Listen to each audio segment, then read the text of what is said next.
के बारे बुझ अंकुश बड़ा घर में पेपर भा लागो तो रजनी मोबाइल बा तोरा से कर्जा ले बनी तो हम का करी।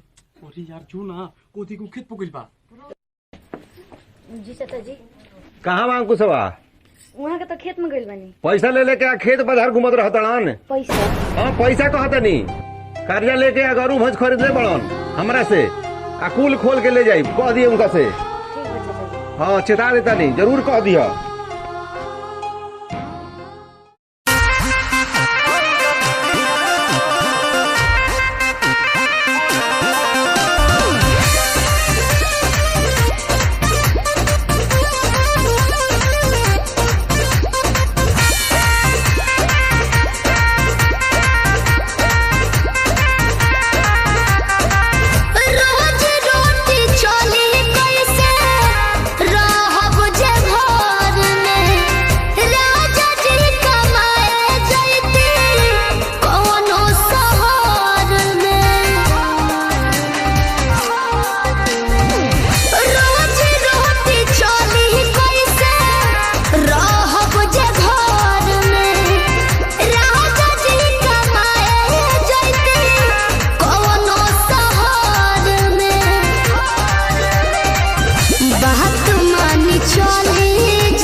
हमके फसाली बांगलिनिया हो आज हमके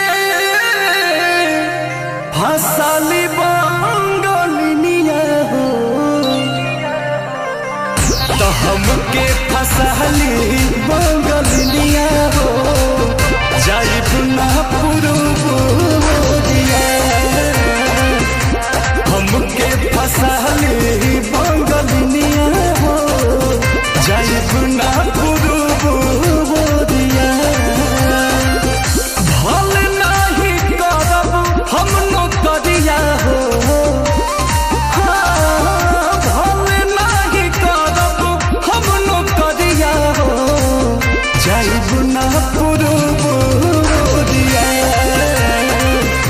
हमके फसाली बंगलिनिया हो जाइब ना पुरुबोरिया।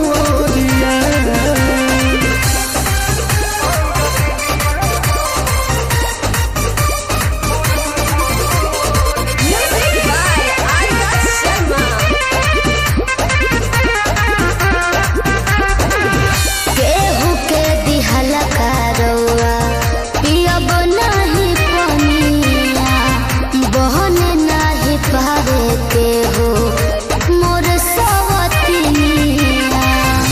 सोचिए के बात बारी मनवा होई दावे तोहरा के छोड़े के दिलवा ना करे दिलवा ना करे याद के हमारे के रही हो रखी हो न कवनो छो गड़िया। तो हमके फसाली बांगलिनिया हो आज हमके फसाली बांगलिनिया हो तो हमके फसाली बांगलिनिया हो जाइब ना पुरुबोरिया हमके फसाली बंगलिनिया हो जाइब ना पुरुबोरिया। भल नाही करब हम नौकरिया हो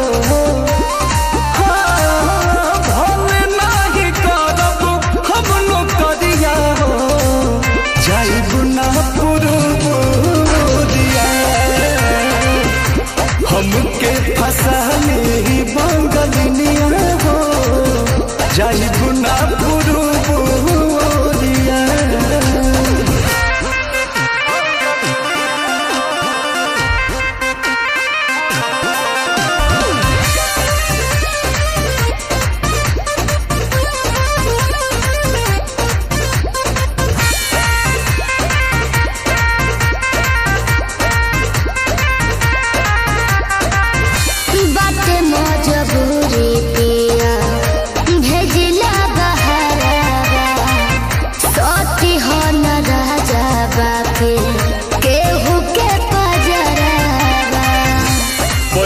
बैसाख के तनो करब हम कमाई बाकी तोहार याद बहुत सताई बहुत सताई।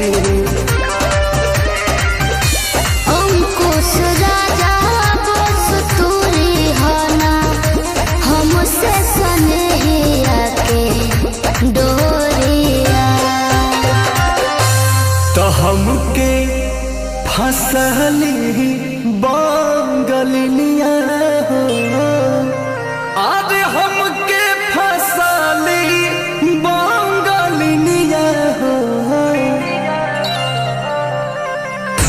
हमके फसली बंगलिया हो जाई गुना पुरुषिया हमके फसली बंगलिया